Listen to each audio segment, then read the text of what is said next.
Okay, welcome back to the Sweets and Snacks Expo. As we said earlier, we are here today at Startup Street with some amazing energy and some amazing brands that are newer to the field, and we're talking to those that are cleaner and greener, and we have some surprises for you. First, we're going to meet Adi, one of the Potash twins, Yes. And we are here with Sweets Stash, a very brand new candy brand. Tell us about, introduce the world of candy to us. We know that you're a big fan, but tell us all about Sweets Stash. First of all, thank you so much for having us, Douglas. Love what you guys are doing at Seeing Green. My name is Adi Potash. My brother is over here. I'm Ezra. Hi. And our partner, actor Martin Starr over there. We just love candy and we love gummies. And we've eaten candy all over the world. And when we traveled, we realized that the standards were different in other countries, and we didn't really understand why coming home it was any different. We tried everything, and every time we turned the bag around, we'd go like, what is going on here on the back of the bag? And we figured that we could do something to change that. And we, Tessa Porter, the former head of innovation at Ferrera, started a company called Sprink, who we were like, let's do this together. And she was so excited about our vision for what we were doing that she wanted to become a partner of Sweets Stash. Can I add something to that? We've always been crazy about candy, but we kind of had an issue with the ingredients. And most healthy candy, it doesn't even taste like candy. And then most gummies that we loved, the ingredients just weren't the quality that we wanted. So we figured we would just make something the old-fashioned way, the way it should be made. Everything that you love about candy, just without the junk. And it wasn't that hard. It was just deciding what goes in your bag is important to you. And caring less about margins and squeezing every dollar out of it. For us, we want to make a good product that people can feel good about eating, can feel good about buying. That we want to eat, personally. Yeah. But I was about to say, this is music to our ears on Seeing Green because we're about cleaner and greener. And as soon as I said music, tell us about the music connection to the candy. Well, obviously we're musicians. I play trumpet, Ez plays trombone. Martin's wife is a professional bass player, so music's a part of the whole thing. Music and candy are two universal languages. Everybody loves candy, everybody loves music.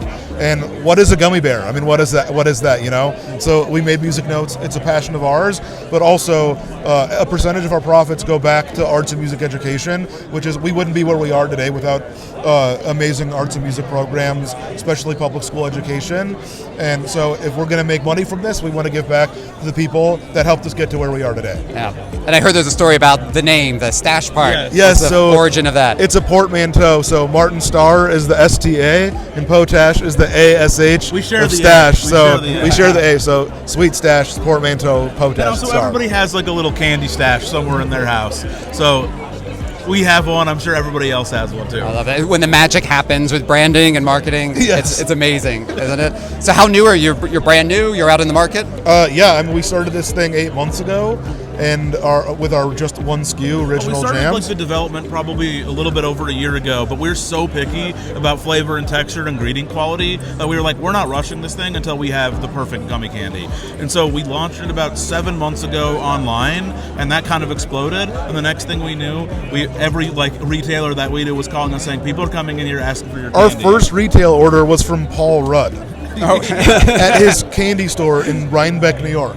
Oh, that's, why start small? Yeah, right. You know? I mean, we didn't have a plan. We just wanted to make candy that we loved. And share it with our friends and our family and anybody else that wanted And to I join think in. that kind of authenticity, just everyone kind of noticed that and wanted to be a part of it as well. And now, this is our first convention. I mean, we're not even convention people. Never been to one, even for music before. And we just debuted 2 new products here at Sweets and Snacks. A crunchy rock gummy candy are called Rock Jams, which is a large organic sugar crystal on the outside of original gummies, and then a sour as well.